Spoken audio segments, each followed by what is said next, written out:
The Green Bay Packers are at home this week, hoping their QB's supposed ownership and their opponent helps them right some things. Pressure up the middle. Rodgers in trouble, and he is sacked. Their oldest rival, the Chicago Bears, in town after slip-sliding their way to an opening week upset. Fields keeps it alive as a wide-open Pettis.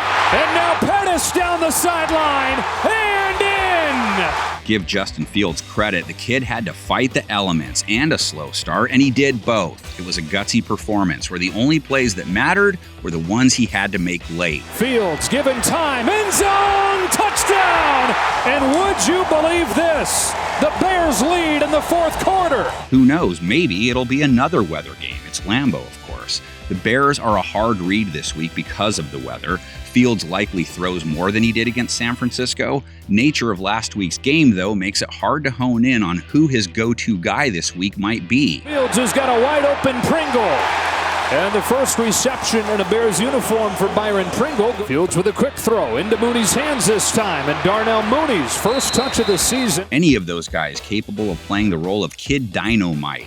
Green Bay had no answers to Justin Jefferson, though don't blame Jair Alexander for any of it. The 184 yards and 2 TDs were not his fault. How is he that wide open? Jefferson again, inside the 10, lunging for the end zone. Touchdown!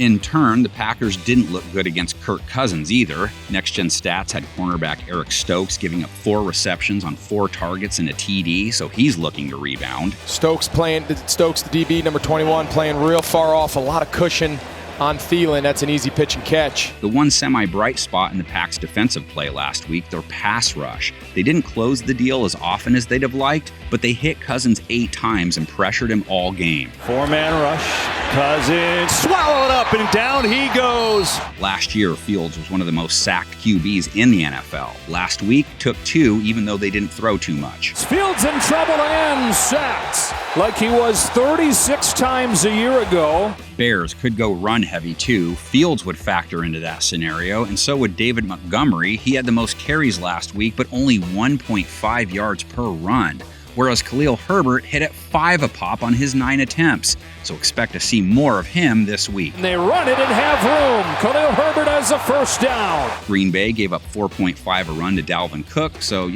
it's not as terrible as it could have been. Cook looking to do just that. Breaking tackles. Dalvin Cook with a first down. Not often we get this far into a preview before hitting on Aaron Rodgers. We didn't forget him, but he'd like to forget that first week. Rodgers in trouble and he's dropped. Oh, that was a big hit and pressure from all ends. Rodgers got taken down 4 times, missing 2 starting linemen, really good ones too, didn't help. The concern he doesn't have any top-notch wideouts to work with, valid for now at least. His top target was running back A.J. Dillon. Rodgers finished with 0 TDs, an interception, and a rating under 70. Maybe it wasn't him, though. Maybe it was the ponytailed version of him from that new commercial. Gonna throw it deep. And Harrison Smith is there for the interception. Is it possible for him to look like that twice in a row? Robert Quinn might be able to provide the pressure part. He didn't have any sacks, but he was all over Trey Lance when he threw. To the sideline and incomplete. And there's Robert Quinn again. The Bears secondary fed off that, and the rain, of course. This is another one where all you can say is they did what they needed to do under crazy conditions. Lance gets intercepted by Eddie Jackson. Green Bay would love to keep the game closer early, which they didn't do in week 1, and that led them to ignoring their rush game, playing catch-up.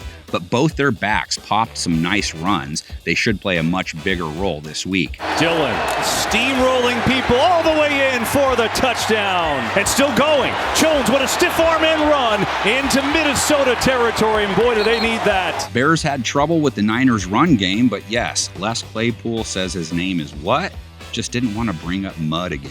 Back to the ground, Elijah Mitchell with a seam and another first down. Rodgers would love to get Allen Lazard back as well as some of those linemen. He's no Adams, but hey, what are you going to do aside from track down OBJ's cell number?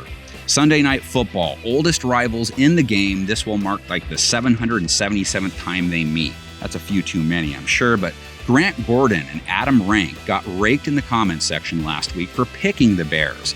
I bet they let it ride. But what will the rest look like? And better yet, what will your predictions look like in the comments section? That's where the real action takes place.